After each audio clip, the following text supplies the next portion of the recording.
नमस्कार सभी को दोस्तों। जैसा कि आपको पता है, मोदी जी ने मानसून सत्र की शुरुआत करके चलती संसद छोड़ के पहले ब्रिटेन गए हैं, फिर मालदीव गए हैं। तो आज हम बात करेंगे कि मोदी जी मालदीव क्यों गए हैं, मालदीव में उनका इतना भव्य स्वागत क्यों हुआ है। क्योंकि पिछले 1-2 सालों से भारत और मालदीव के रिश्ते काफी बिगड़ गए थे। आपको याद होगा, मालदीव के जो इस समय प्रेसिडेंट है मौजूद साहब, इन्होंने अपने इलेक्शन के दौरान पूरा जो इनकी फॉरेन पॉलिसी थी वो इंडिया के खिलाफ चलाया था। इंडिया आउट का कैंपेन इन्होंने चलाया था। और ये मालदीव के ऐसे पहले प्रेसिडेंट बने थे जो इलेक्शन जीतने के बाद पहली विदेश विजिट भारत ना करके ईरान किया था।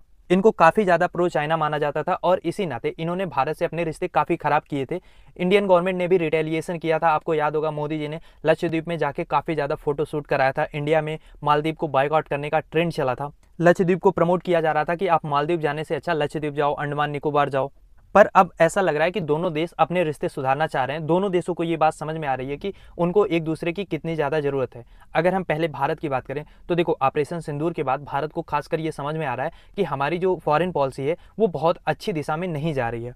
क्योंकि ऑपरेशन सिंदूर के दौरान पाकिस्तान के साथ तो आपको कई देश खड़े मिले, चाइना, टर्की, अजरबैजान, यहाँ तक कि अमेरिका से भी पाकिस्तान को मदद मिली। तो आप एक हिसाब से कह सकते हो कि अमेरिका भी पाकिस्तान के लिए खड़ा रहा। अब ऐसा नहीं है कि पाकिस्तान की फॉरेन पॉलिसी बहुत अच्छी है। दरअसल उनकी जियोपॉलिटिकल लोकेशन, जो उनका देश है जिस लोकेशन पे, वो ऐसा है कि कई सारे बड़े देश वहाँ पे निवेश करते हैं और पाकिस्तान को अपने साइड रखते हैं। वहीं दूसरी ओर भारत का इस समय कोई भी ऑल वेदर फ्रेंड नहीं दिख रहा है। रसिया भी अब प्रो इंडिया ना होकर एक न्यूट्रल स्टैंस लेता है। हाँ, ये है कि हमारे ऑल वेदर जो है एनिमी बहुत ज़्यादा बन गए हैं। अगर आप चाइना की ही बात करो तो चाइना ने देखो बहुत ज़्यादा एफर्ट करके बांग्लादेश और पाकिस्तान के रिश्ते काफ़ी अच्छे कर दिए हैं।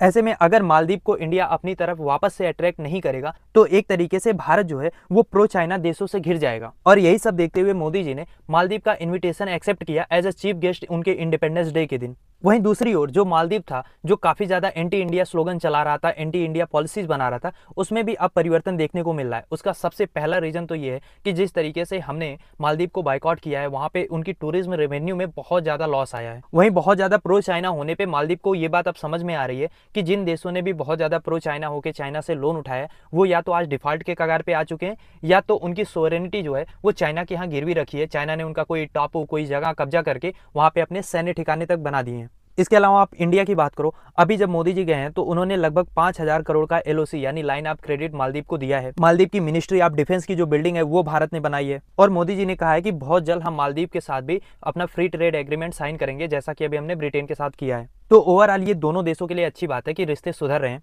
खैर, क्या सोचते हैं आप इस टॉपिक के बारे में, लिखिए अपनी राय कमेंट बॉक्स में। और इसका कंप्लीट वीडियो आप नीचे लिंक पे क्लिक करके भी देख सकते हैं या तो डायरेक्ट आप चैनल पे भी जाके देख सकते हैं।